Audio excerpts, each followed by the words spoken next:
ഞാൻ ഈ സിനിമ കാണാൻ വന്നത് വേറെ എന്തോ പ്രതീക്ഷിച്ചാണ് വന്നത്. പക്ഷേ ഈ സിനിമ ഉണ്ടാക്കി വെച്ചേക്കുന്ന ആൾക്കാർ വേറെ എന്തോ രീതിയിലാണ് അവരവരുടെ പ്രതീക്ഷകൾ, ഓഡിയൻസിൻ്റെ പ്രതീക്ഷകൾ രണ്ടും വന്ന് മീറ്റ് ചെയ്തിട്ടില്ല. ഏതായാലും ഞാൻ പേര് കേട്ടപ്പോൾ മേ ബി എന്തെങ്കിലും ഒരു ഇൻവെസ്റ്റിഗേഷൻ്റെ ഒരു ഇത് കാണുമെന്ന് വെച്ചിട്ടാണ് വന്നത്. പക്ഷേ ഇത് പണ്ടത്തെ സിനിമയിൽ പറയില്ലേ മോഹൻലാൽ, തുമ്പാണോ തുമ്പിയാണോ എന്ന് അവർ തീരുമാനിക്കും. പക്ഷേ എനിക്കിതിന് തുമ്പും തുമ്പിയൊന്നും കിട്ടിയില്ല.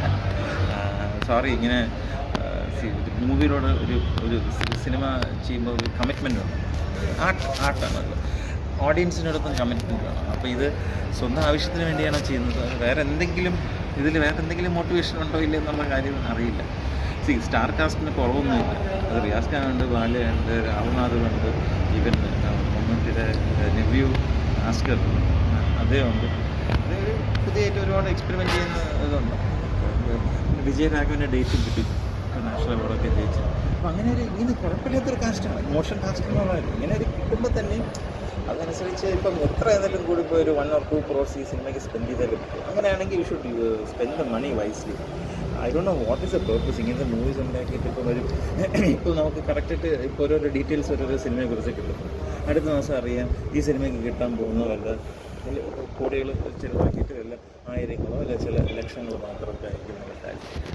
പിന്നെ എന്തിനാണെന്ന് പറഞ്ഞാൽ പിന്നെ ഒരുപാട് ഞാനിപ്പോൾ കാണുന്നുണ്ട് എന്തിനാണ് ഇത്രയും വലിയ സിനിമ. ഇപ്പോൾ ഇത് മാത്രമല്ല കേട്ടോ, പല സിനിമകളും ഇപ്പോൾ ഇറങ്ങിയ പല സിനിമകളും കണ്ടീഷൻ കാണുന്നതെന്ന് വെച്ചാൽ കോടികളങ്ങ് വലിച്ചു വരെങ്ങ് ഇറങ്ങിയിട്ട് ശരിക്കും പറഞ്ഞാൽ ഇപ്പോൾ മാർക്കറ്റിംഗ് ബഡ്ജറ്റിൽ എനിക്ക് തോന്നുന്നു ഈ 200, 300, 400 കോടി രൂപ ബഡ്ജറ്റുള്ള മൂവീസ് പോലും എനിക്ക് തോന്നുന്നു ഒരു 100 കോടി അല്ലെങ്കിൽ 50 കോടി രൂപ മാറ്റി വെച്ചേക്കാണ്. വേറെ ഒന്നിനുമില്ല, ആദ്യത്തെ ഇനീഷ്യൽ ടിക്കറ്റ് വാങ്ങിക്കാൻ വേണ്ടി.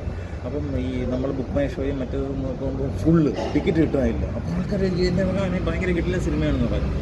അത് ശരിക്കും അറിയണമെങ്കിൽ സെക്കൻഡ് വീക്ക് വരുമ്പോൾ നമുക്ക് അറിയാൻ പറ്റും ആ സിനിമ എത്രത്തോളം നമുക്ക് ഇത് എത്രത്തോളം ആൾക്കാരെ ഇങ്ങനെ പറ്റിച്ചിട്ട് എന്തിനാണ് ഇങ്ങനെ കഷ്ടപ്പെട്ട് എന്തിനാണ് ഇങ്ങനെ സിനിമയായിട്ട് like doing this to the craft. ആൾക്കാർക്ക് ഒന്നാതെ തിയേറ്ററിൽ വന്ന് കാണാൻ ആഗ്രഹം കുറഞ്ഞിരിക്കുന്ന സമയത്ത് ബിഗ് ബഡ്ജറ്റ് ആയാലും ലോ ബഡ്ജറ്റ് ആയാലും ഇച്ചിരിയെങ്കിലും കമ്മിറ്റ്മെൻറ്റ് കാണിച്ച് തുടങ്ങേണ്ട സമയമായിരിക്കും. ഇതിപ്പം ഇത് മാത്രമല്ല, let it be any movie. ഞാനിപ്പോൾ ഈയിടെ കണ്ട സിനിമ കൂലിയായിരുന്നാലും വാർക്കും ഒക്കെ ആയിരുന്നാലും ഇവിടെ ഈ ഒരു സിനിമയ്ക്ക് എനിക്ക് തോന്നുന്ന ബഡ്ജറ്റ് 2 കോടി രൂപയിലായിരിക്കും. മറ്റു സിനിമയ്ക്കൊക്കെ 200, 300, 400 കോടി രൂപ. What is the commitment you are going to give to the audience?